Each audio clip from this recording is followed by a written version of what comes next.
আসসালামু আলাইকুম প্রিয় বন্ধুগণ। অত্যন্ত ভারাক্রান্ত হৃদয়ে কিছু বিষয়ে আলোচনা করার জন্য আপনাদের মাঝে উপস্থিত হয়েছি।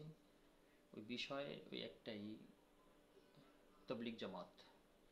আসলে তবলিগ জামাতের যে বিবদমান পরিস্থিতি টঙ্গী ময়দান থেকে ছড়িয়ে এখন যতটুকু বিভিন্ন পত্রপত্রিকায় বা বিভিন্ন পোস্টের মাধ্যমে জানতে পারলাম, সারা বাংলাদেশেই ছড়িয়ে পড়েছে। এটা আমি ও তার জ্বলন্ত একটা প্রমাণ যে আমার আমার স্থানীয় যে এলাকায় আমি থাকি, এই এলাকায় আজ সকালবেলায় আমার এক পরিচিত ব্যক্তিকে অনেকজন লোক তাকে ঘেরাও করে ফেলেছে। সে হয়তো একটা মতের উপরে বিশ্বাস করে, সেজন্যই এই পরিস্থিতিটা আসলে আমাদের আহ, এই হবে এটা কাম্য ছিল না। অত্যন্ত দুঃখের সাথে জানাই, এই তবলিগ জামাতের এখন গ্রাম থেকে গ্রাম, পাড়া থেকে পাড়া, মহল্লা থেকে মহল্লা, বিভিন্ন জায়গায় এর বিবাদ এবং এগুলো ছড়িয়ে পড়েছে, যেটা খুবই দুঃখজনক এবং খুবই খারাপ। এবং বিভিন্ন জায়গা থেকে সংবাদ আসছে যে জায়গায় জায়গায় গন্ডগোল হচ্ছে। আসলে উচিত হলো এখন সবাইকে ধৈর্যের পরীক্ষা দেওয়া, ধৈর্যের সাথে এর মোকাবেলা করা। কারণ ধৈর্য ছাড়া কোনো উপায় নেই। আসলে এই পরিস্থিতিটা কেন হলো?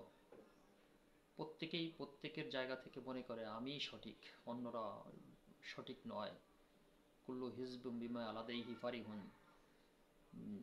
এর অর্থ হলো যে প্রত্যেকেই মনে করে যে আমি যেই দল ও গোষ্ঠীর লোক, আমারটাই সঠিক, অন্যেরটা সঠিক নয়।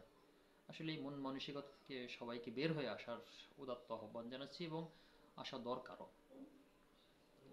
আর এই পরিস্থিতির কারণে আরও কিছু সাথে সংযোগ করতে হয় এটাকে ঘোলাটে করার জন্য। যারা ফেসবুক, ইউটিউব ও কন্টেন্ট ক্রিয়েটর যারা আছেন, তারাও বিভিন্ন সময় বিভিন্ন পোস্ট দিয়ে যাচ্ছেন, যেই পোস্টগুলো যার যার পক্ষের পোস্ট দিয়ে যাচ্ছেন, এবং অত্যন্ত জ্বালাময়ী পোস্ট যে দিচ্ছেন, যেগুলোর কারণে আরও গণ্ডগোলটা বেড়ে যাচ্ছে। যেমন বিভিন্ন সময় পোস্ট দিচ্ছেন, যেমন গতকালকে একটা পোস্ট দেখলাম যে টঙ্গী ইজতেমার আশেপাশের বাড়িঘরকে জ্বালিয়ে দেওয়া হচ্ছে, অথচ এটা ছিল একটা কড়াইল বস্তির একটা পোস্ট। এখন এই পরিস্থিতিতে আমরা যারা পোস্ট দিচ্ছি বা শুনছি, সবাইকে শোনার লোকরাও বিবেচনা প্রসূত হয়ে শুনতে হবে, আর যারা দিচ্ছি তারাও বিবেচনা প্রসূ থেকেই পোস্টগুলো দিতে হবে। তা না হলে পরিস্থিতি আরও ঘোলাটের দিকে যাবে।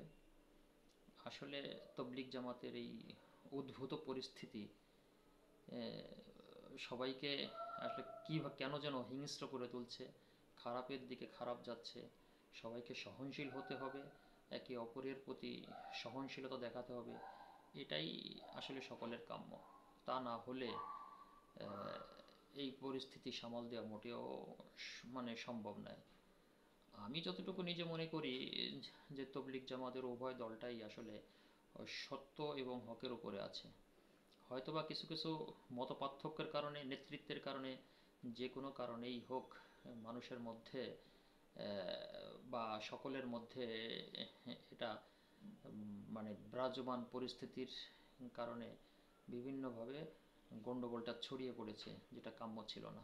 যা হোক বন্ধুগণ, সবাইকে উদাত্ত আহ্বান জানাচ্ছি যাতে সুন্দর ভাবে আমরা সমাজে একসাথে একইভাবে মত ও পথের পার্থক্য দূর করে একসাথে চলতে পারি, সেই উদাত্ত আহ্বান জানাচ্ছি। আল্লাহ হাফিজ।